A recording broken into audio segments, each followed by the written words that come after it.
Hello everyone, welcome to Jeet classes. आज हम बात करने जा रहे हैं ग्लाइकोलिसिस रिएक्शन के बारे में। ओके, ग्लाइकोलिसिस पाथवे एक बहुत ही इम्पोर्टेंट पाथवे होती है। इस पाथवे की ज़रूरत तब पड़ती है जब सेल को एनर्जी की रिक्वायरमेंट होती है, यानी कि जब सेल को एटीपी की आवश्यकता होगी या एटीपी की रिक्वायरमेंट होगी, तब ये जो पाथवे होती है ये पाथवे रन होती है। ओके, तो जो ग्लाइकोलिसिस साइकिल होता है एक्चुअल में ये दो पार्ट में डिवाइड होता है। एक होता है एरोबिक रेस्पिरेशन, एक्चुअली ये रेस्पिरेशन की पार्ट है। तो सब आप पढ़े हो फोटोसिंथेसिस, उसमें ग्लूकोज मॉलिक्यूल का फॉर्मेशन होता है और जब रेस्पिरेशन होता है तब क्या होता है, उसी ग्लूकोज का ऑक्सीडेशन होता है। तो ये क्या है, एक रेस्पिरेशन का पार्ट है और इसमें क्या होता है, ग्लूकोज का ब्रेकडाउन होता है, यानी कि और जो ग्लूकोज का ब्रेकडाउन होता है तो ये जो ग्लूकोज मॉलिक्यूल होता है ये दो कंडीशन में ब्रेक होता है। एक होता है ऑक्सीजन के प्रेजेंस में और एक होता है ऑक्सीजन के अब्सेंस में। तो यदि ऑक्सीजन के प्रेजेंस में ये ग्लूकोज मॉलिक्यूल का ऑक्सीडेशन हो रहा है तो एरोबिक रेस्पिरेशन कहलाएगा, और यदि ग्लूकोज के अब्सेंस में हो रहा है तो ये एनारोबिक रेस्पिरेशन कहलाएगा। तो ये दो कंडीशन में फॉलो होता है।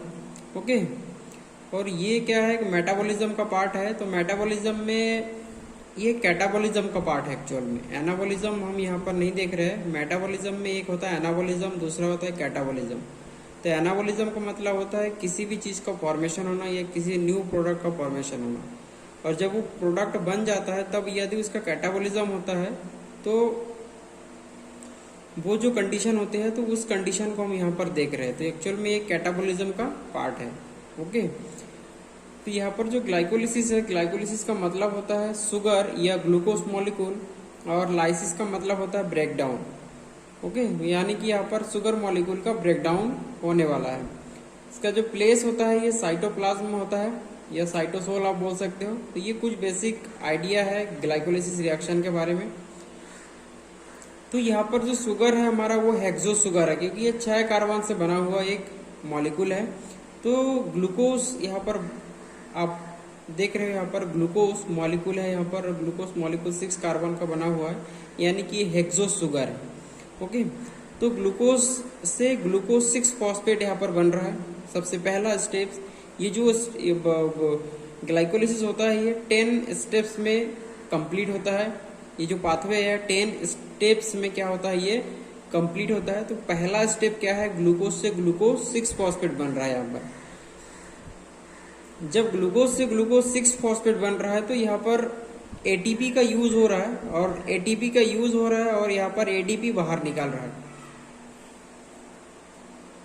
ओके, यानी कि यहाँ पर जो एटीपी मॉलिक्यूल है वो यूज हो रहा है, सबस्ट्रेट के साथ बाइंड कर रहा है एक मॉलिक्यूल फॉस्फेट, और ग्लूकोज 6 फॉस्फेट में कन्वर्ट हो जा रहा है। ये भी 6 मॉलिक्यूल है, 6 कार्बन कंपाउंड मॉलिक्यूल है। हेक्सोकाइनेस एंजाइम यहाँ पर काम करता है। हेक्सो मतलब हेक्सो शुगर, काइनेस का मतलब होता है जो फॉस्फेट का रिमूवल या फॉस्फेट का एडिशन करा सकता है। उसी एंजाइम का नाम क्या है, काइनेज है। और काइनेज एंजाइम के साथ यहाँ पर कोफैक्टर जुड़ा रहता है जो कि मैग्नीशियम डबल प्लस है। ये कोफैक्टर तब जुड़ता है जब किसी भी एंजाइम की एफिशिएंसी को थोड़ा सा बढ़ाना होता है, तब ये कोफैक्टर यहाँ पर काम करता है। ओके, तो ये हो गया हमारा पहला स्टेप्स। उसके बाद दूसरे स्टेप्स में हम देखेंगे इस तरीके से। दूसरे स्टेप्स में हम देख रहे हैं कि ग्लूकोज 6 फॉस्फेट से यहाँ पर फ्रक्टोज 6 फॉस्फेट बन चुका है। तो जब फ्रक्टोज 6 फॉस्फेट बना है तो यहाँ पर हेक्सोस फॉस्फेट आइसोमरेज एंजाइम का यूज हो रहा है।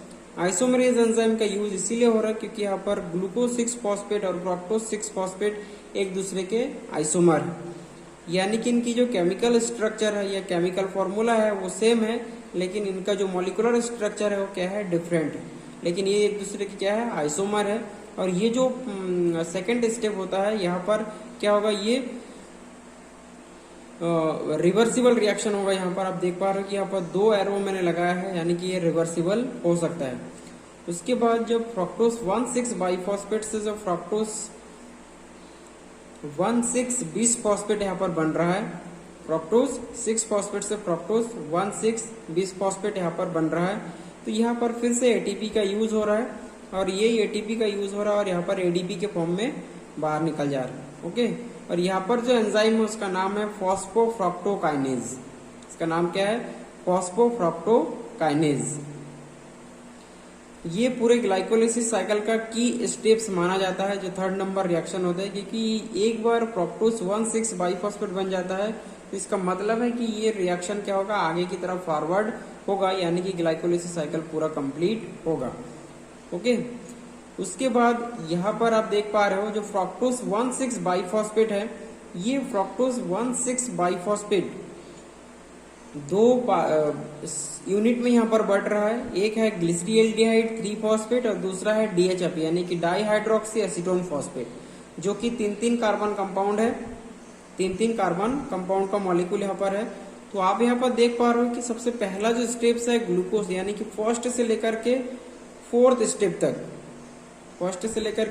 स्टेप तक जो यहाँ पर जो स्टेप्स है, इस स्टेप्स को बोला जाता है energy investing phase of glycolysis और इनिशियल फेज, और क्या बोल सकते हो, प्रिपरेटरी फेज ऑफ ग्लाइकोलिसिस।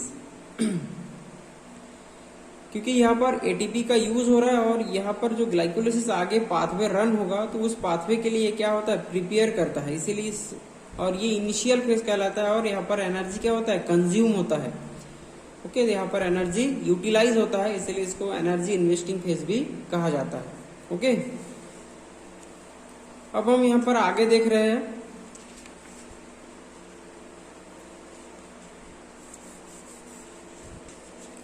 जो यहाँ पर फ्रक्टोज 1,6 बाइफॉस्फेट है।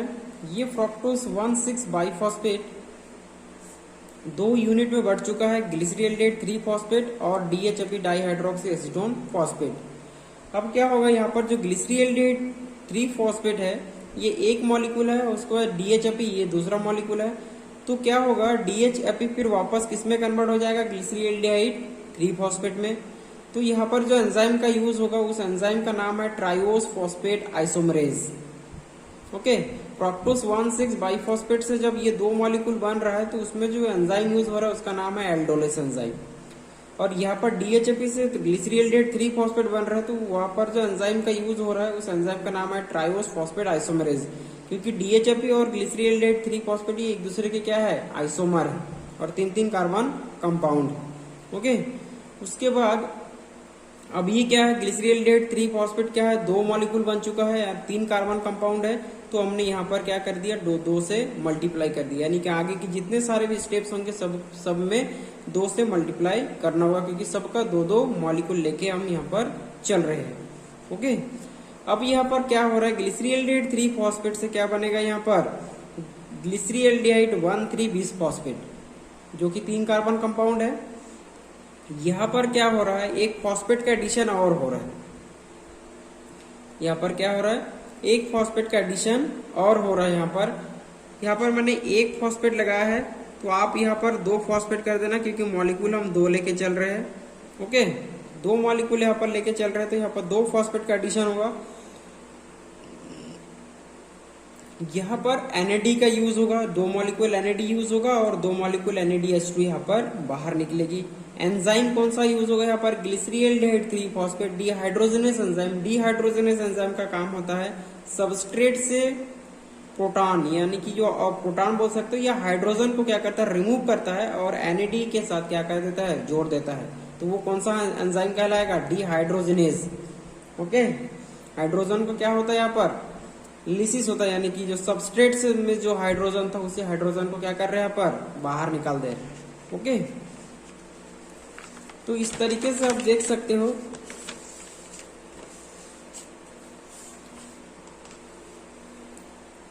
तो ये हमारा 6th स्टेप क्या हो चुका है, कंप्लीट हो चुका है। 6th स्टेप क्या हो गया, यहाँ पर कंप्लीट हो चुका है। आप देख पा रहे हो यहाँ पर 6th। उसके बाद 7th स्टेप में क्या हो रहा है, और जो 6th स्टेप्स होता है वो क्या है, रिवर्सिबल रिएक्शन यहाँ पर है। अब देख पा रहे हो यहाँ पर 2 एरो लगाया हुआ है, तो ये रिवर्सिबल रिएक्शन है। उसके बाद यहाँ पर ग्लिसरील्डिहाइड 1,3 बाइफॉस्फेट से क्या बन रहा है, 3 फॉस्फोग्लिसरेट, जो कि 3 कार्बन कंपाउंड है।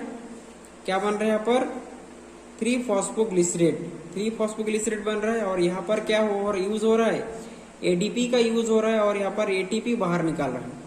ओके, और ये जो स्टेप्स है, इस स्टेप्स को हम बोलते हैं सबस्ट्रेट लेवल फॉस्फोरिलेशन।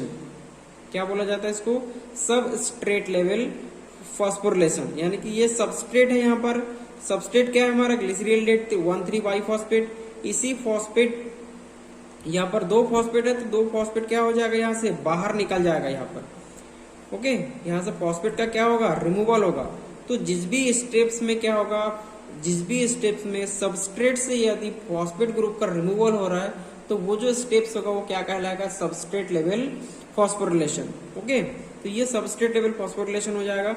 यहाँ पर जो एंजाइम काम कर रहा है उसका नाम है फॉस्फोग्लिसरेट काइनेज। मैं आपको पहले बता चुका हूँ कि काइनेज एंजाइम का काम क्या होता है, फॉस्फेट ग्रुप का रिमूवल करना या फॉस्फेट ग्रुप का एडिशन करना। तो जिस स्टेप्स में फॉस्फेट ग्रुप का एडिशन या रिमूवल होगा उस स्टेप्स में क्या होगा, काइनेज एंजाइम की यूज हो रहा है।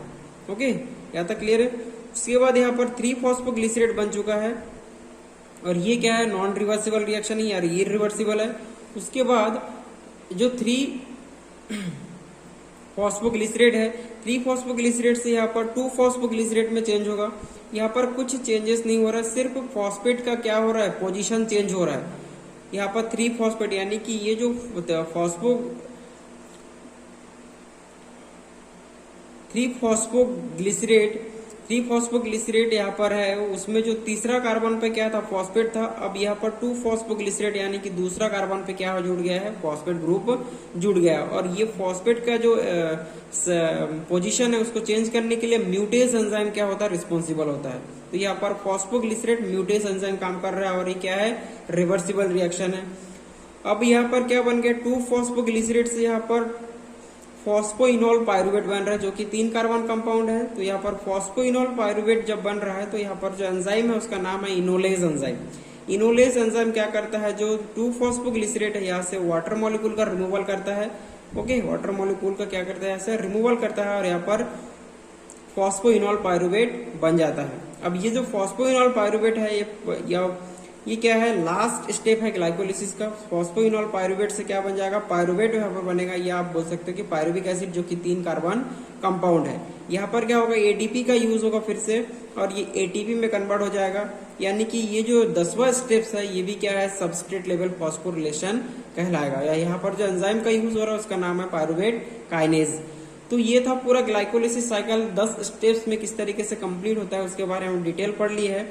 अब ये जो पायरुविक एसिड यहाँ पर बन चुका है, इस पायरुविक एसिड का क्या फेट होता है, यानी कि आगे कि क्या करने वाले हैं, इसका डिटर्मिनेशन किस तरीके से होगा, कहाँ पर जाएगा, उसके लिए हमको अलग पाथवे पढ़ना पड़ेगा।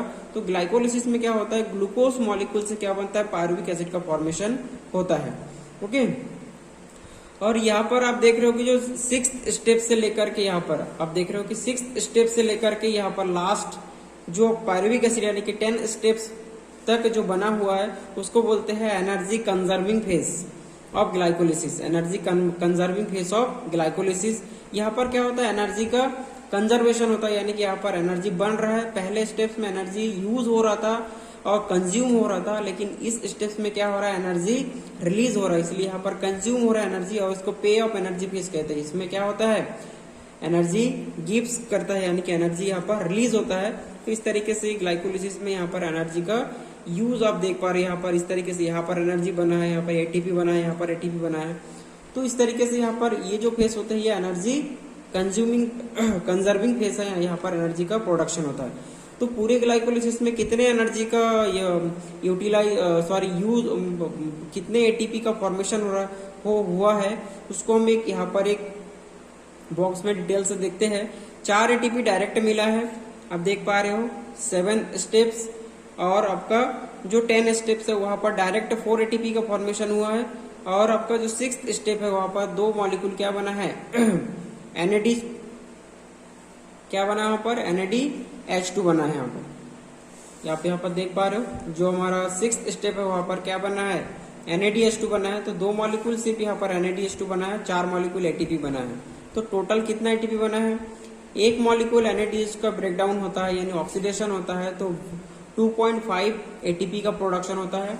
उसी तरीके से 2 मॉलिक्यूल NADH का ऑक्सीडेशन होगा तो टोटल 5 ATP यहाँ पर बनने वाले हैं। तो 5 ATP यहाँ से बना है, 4 ATP यहाँ बना है, तो टोटल कितना ATP बन गया? 9 ATP। 2 ATP का यूज हुआ है, सबसे पहले जो साइकिल चल रहा है तो वहां पर 2 ATP का क्या हो रहा है? कंज्यूम हो रहा है, तो 2 ATP को हम यहाँ से माइनस कर देंगे तो पूरे ग्लाइकोलिसिस में नेट गेन जो ATP की संख्या होती है वो कितना होती है? 7। तो यहाँ पर नेट गेन कितना होगा? 7 ATP का प्रोडक्शन यहाँ पर हो रहा है। ओके, तो इस तरीके से हम ग्लाइकोलिसिस को देखते हैं। ये एक पाथवे है, बहुत इंपॉर्टेंट पाथवे है जो कि हर ऑर्गेनिज्म में ये पॉसिबल होता है। यूकैरियोटिक, प्रोकैरियोटिक सब में ये पॉसिबल होता है। तो आप इस तरीके से देखते हो कि ग्लूकोज का ऑक्सीडेशन किस तरीके से होता है। आई होप कि आपको वीडियो अच्छा लगा होगा। यदि आपको वीडियो अच्छा लगा होगा तो आप लाइक, शेयर और सब्सक्राइब जरूर कर लो। Okay, thank you.